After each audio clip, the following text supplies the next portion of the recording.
Right now in watchmaking, we are going through an extended period of heritage mining. That's when brands look to their own pasts to create new models for their present and future audiences. One brand that's no stranger to this revisionist design approach is Seiko, and today I have the new Speedtimer Chronograph limited edition to show you. Let's dive into the specifics.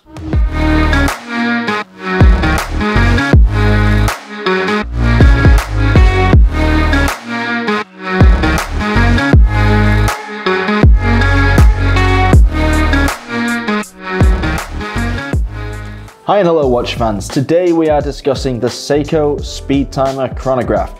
This model is based on a stopwatch that Seiko released in 1964. Now obviously that model was a stopwatch and this model is a wrist-worn chronograph, so the two don't actually look much like each other at all, and the inspiration is definitely more of the spiritual kind. The original stopwatch, launched 57 years ago, had a single subdial. That was a 30-minute counter which was located at 12 o'clock.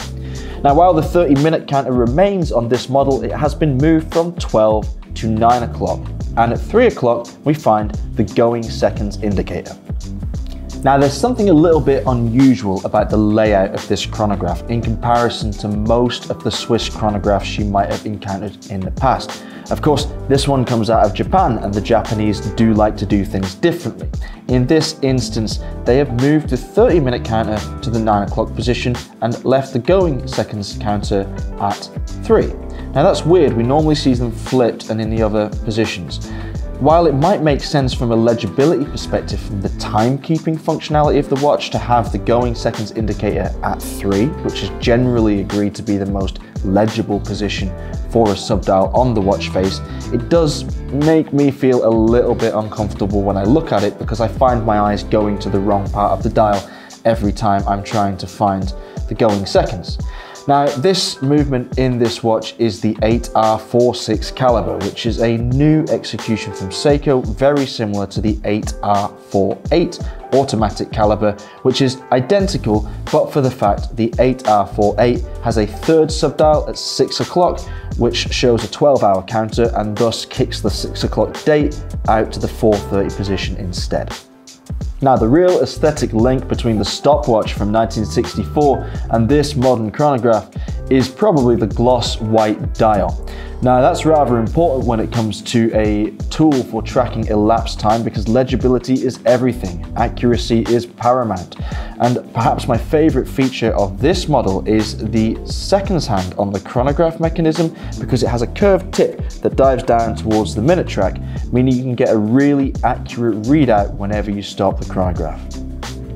So I call this dial layout either a unicompax or a compare layout. Some people these days will call it a bicompax layout, which is very popular, but traditionally speaking, it's not the correct term for this kind of chronograph layout at all, but you can call it what you like. Basically, it is incredibly legible, it is a rather attractive dial, but most importantly for me, it has excellent lume performance and glow homogeny between the 12 pip markers and the hands.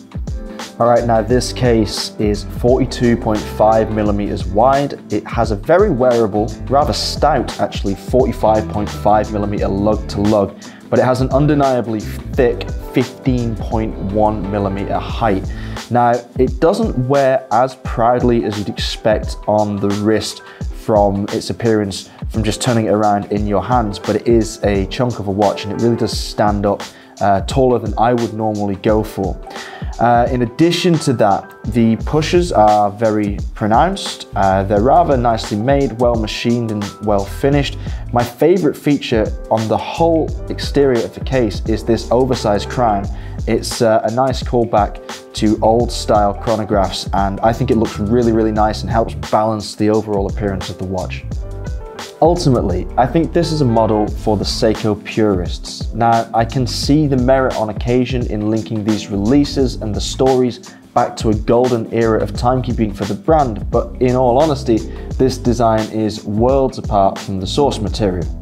Now, the column wheel controlled chronograph movement is very nice to operate. As Mike Stockton would say, there's a great action on the pushers.